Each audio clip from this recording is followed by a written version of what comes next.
Les entreprises étrangères quittent la Chine. Beaucoup disent que c'est à cause des politiques chinoises de Covid. Mais la rupture est-elle permanente?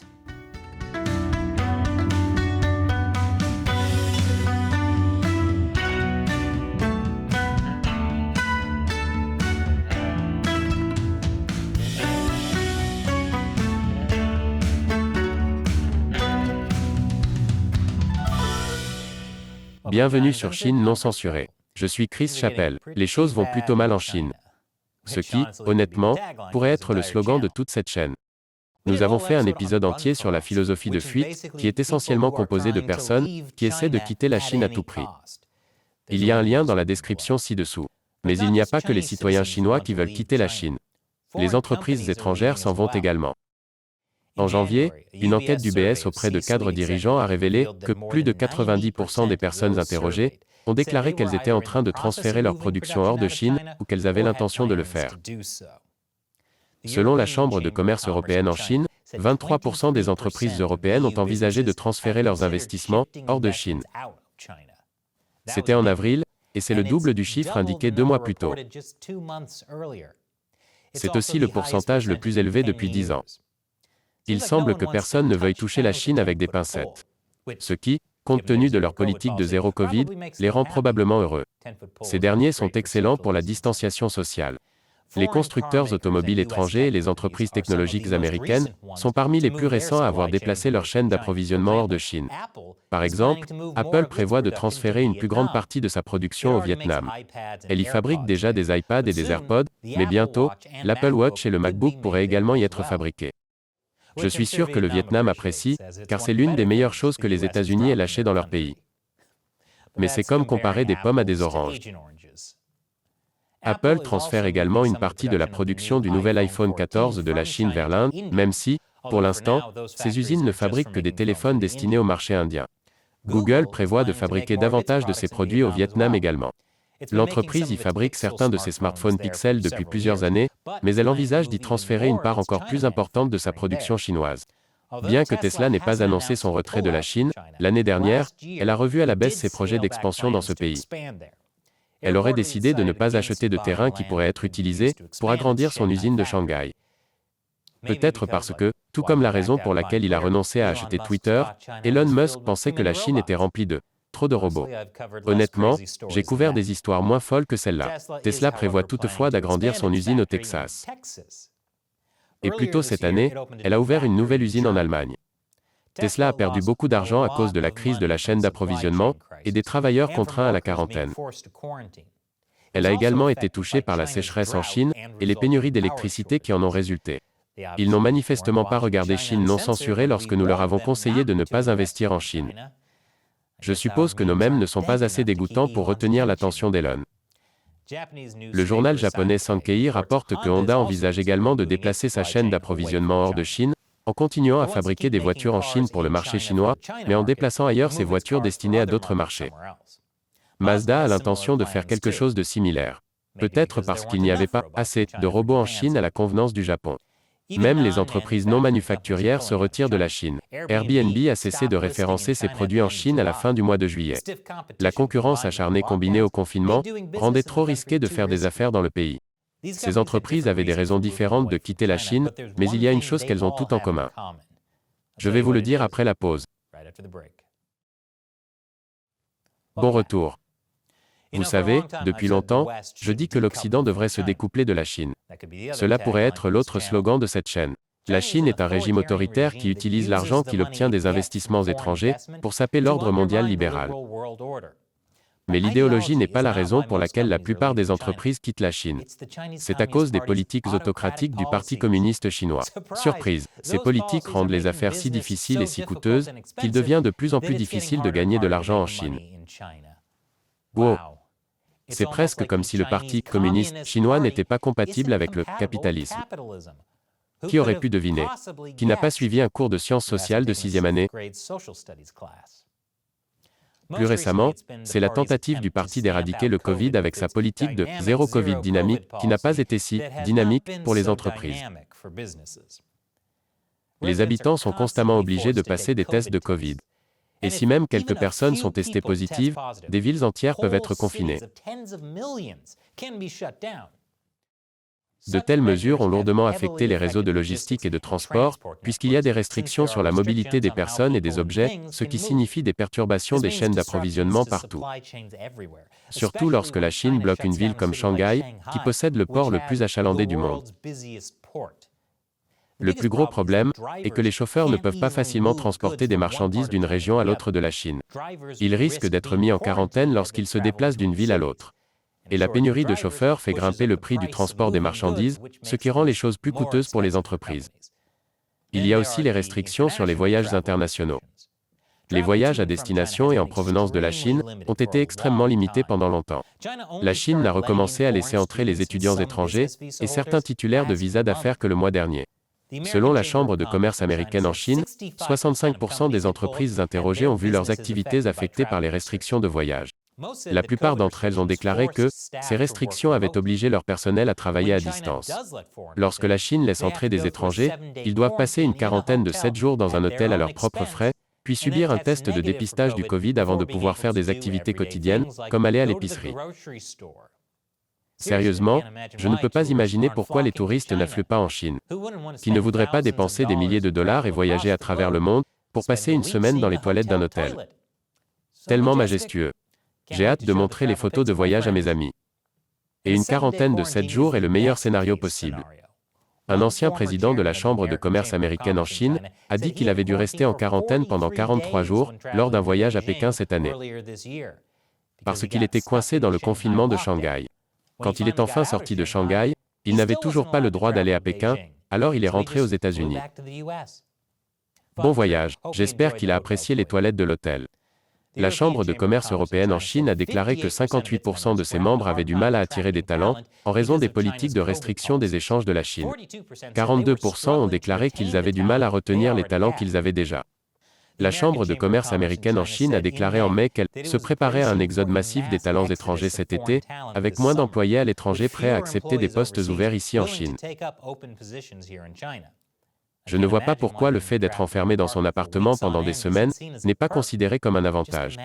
Imaginez-vous juste tous les films de Tiger King que vous pourrez regarder. Et toutes les recettes amusantes que vous ne pouvez pas faire, parce que vous n'avez pas assez de provisions.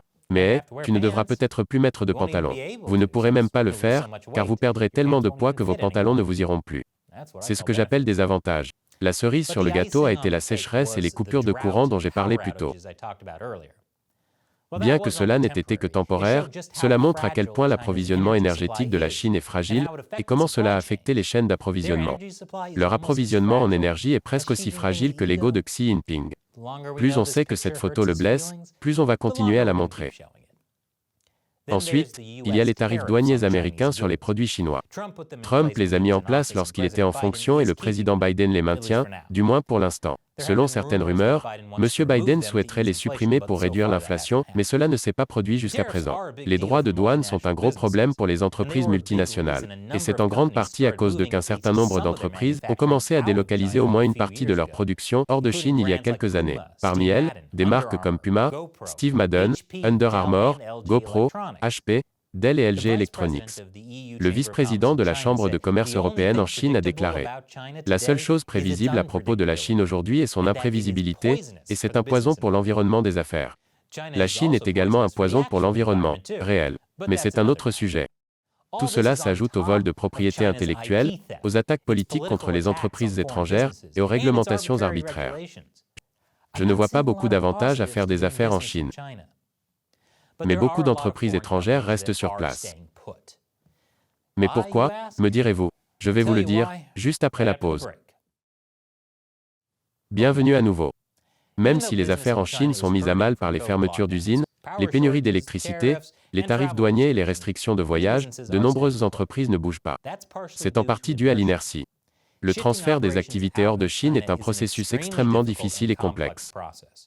Si les entreprises peuvent être frustrées par les politiques du zéro Covid, elles hésitent encore à se retirer d'un marché établi sur la base d'un inconvénient à court terme. En gros, les entreprises qui ont beaucoup investi en Chine hésitent à fermer boutique si elles pensent que les choses vont s'améliorer à un moment donné. Je ne sais pas si j'admire ou si je plains ce niveau d'optimisme aveugle. surtout si on considère que j'ai fait carrière en soulignant que les choses ne s'améliorent pas en Chine.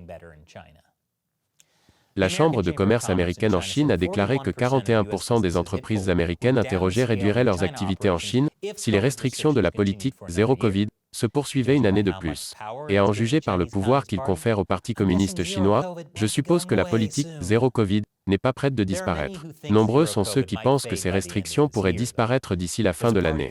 Le mois prochain, le parti tiendra un congrès au cours duquel il sera annoncé si Xi Jinping obtiendra un troisième mandat. Si c'est le cas, certains pensent qu'il disposera d'une plus grande marge de manœuvre politique pour mettre fin à l'échec de sa politique du zéro Covid.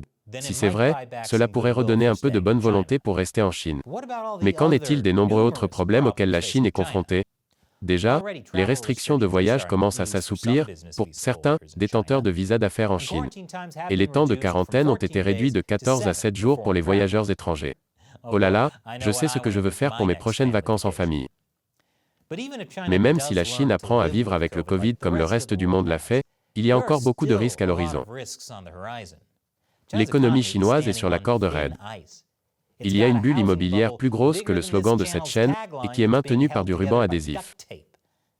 Regardez l'épisode que nous avons consacré à ce sujet il y a quelques semaines. Si l'économie chinoise s'effondre, on ne sait pas ce qui pourrait arriver. Le compromis faustien du PCC est qu'il permet aux gens de gagner de l'argent tant qu'ils ne défient pas le parti. Si l'économie s'effondre et que les gens n'ont plus de liberté ou d'argent, on ne sait pas ce qu'ils feront. Eh bien, à part menacer Taïwan. Mais cela représente l'espace libre sur la carte de bingo que va faire la Chine. Et c'est le meilleur scénario possible. La Chine pourrait également lancer une guerre contre Taïwan, ce qu'elle a promis de faire depuis longtemps. Comme je l'ai dit, elle est en fait assez prévisible. Si cela se produit, les entreprises doivent être prêtes à dire adieu à leurs investissements en Chine. Nous avons vu ce que la Chine a fait des fabricants de masques américains pendant la pandémie. Il n'y a aucune raison de penser que la Chine ne nationalisera pas d'autres entreprises étrangères s'il y a une autre urgence. Et s'il y a une chose sur laquelle nous pouvons compter, c'est que les choses vont continuer à se dégrader sous le régime du Parti communiste chinois. Et cette émission ne serait pas possible sans le soutien des téléspectateurs. Rejoignez mon armée exclusive de 50 centimes en contribuant directement à l'émission sur Patreon ou Locals. Et en guise d'avantage, je réponds aux questions de mes fans à la fin de certains épisodes. La question d'aujourd'hui vient de Tree of Life sur Patreon. Bonjour, je suis un nouveau spectateur, j'ai été intrigué par cette vidéo, car je n'ai jamais entendu parler de la mafia derrière la politique chinoise. J'ai cependant été surpris par votre insinuation, selon laquelle le troisième mandat de Xi Jinping équivaut à un mandat à vie. Vous n'avez pas expliqué l'histoire derrière cette insinuation, alors j'ai fait des recherches sur Internet, et Bloomberg contredit cette croyance. Alors, lequel est vrai? Bonne question, Tree of Life. Qui a raison au sujet de Xi Jinping, moi ou l'article de Bloomberg? Eh bien tout d'abord, gardez à l'esprit qu'il y a plusieurs années, Bloomberg News a étouffé une enquête sur la richesse des dirigeants chinois, puis a licencié le journaliste, et a ensuite essayé de faire taire sa femme. Pourquoi? Officieusement, Bloomberg News avait peur des répercussions du PCC. Officiellement, ils n'ont supprimé aucune enquête. En d'autres termes, prenez tout ce que Bloomberg News dit sur les dirigeants chinois avec des pincettes. L'article de Bloomberg auquel vous faites référence est intitulé « Pourquoi le troisième mandat de Xi Jinping ne signifie pas qu'il gouvernera à vie ?» Il y est dit que si Xi Jinping est susceptible d'obtenir un troisième mandat de président en 2022 pour conserver ce poste au-delà de 2027, cependant, il devra continuer à assurer des mandats de 5 ans, selon les règles actuelles. Je dis, quelles règles? Les Occidentaux aiment à penser que la Chine est un système d'état de droit, où les règles dictent le comportement du gouvernement. C'est faux. En Chine ou dans tout système communiste, les dirigeants gagnent ou perdent grâce aux luttes de pouvoir. Xi Jinping s'est si bien débrouillé dans la lutte pour le pouvoir au cours des dernières années, qu'il a déjà modifié les prétendues règles concernant le retrait du pouvoir après 2 mandats. Donc, encore une fois, il ne s'agit pas vraiment de règles. Aucune de ces absurdités sur les limites d'âge et autres ne signifie quoi que ce soit. L'article a raison de dire que Xi Jinping est confronté à une pression constante, qui pourrait lui rendre la tâche difficile. Mais cela ne signifie pas qu'il va nommer un successeur. Même si, techniquement, il nomme un successeur dans 5 ans, la situation pourrait ressembler à celle de la Russie, où Poutine a laissé Medvedev devenir président pendant quelques années en tant que remplaçant, mais où Poutine est resté au pouvoir pendant tout ce temps. Xi Jinping n'a pas l'intention de se retirer. Les seules façons pour lui d'abandonner le pouvoir sont la purge, la mort ou l'effondrement de tout le PCC. Et la première éventualité est de moins en moins probable. Merci pour votre question, Tree of Life. Et merci aussi à tous ceux qui nous soutiennent directement via Patreon ou Locals. Patreon est un moyen pour vous de contribuer à hauteur d'$1 ou plus par épisode et d'interagir avec nous. Locals est une plateforme de médias sociaux qui propose des abonnements mensuels, permettant également aux téléspectateurs de nous soutenir directement. Les liens sont indiqués ci-dessous. Nous comptons vraiment sur le soutien des téléspectateurs pour cette émission. Une fois encore, je suis Chris Chappell. Merci d'avoir regardé Chine non censurée.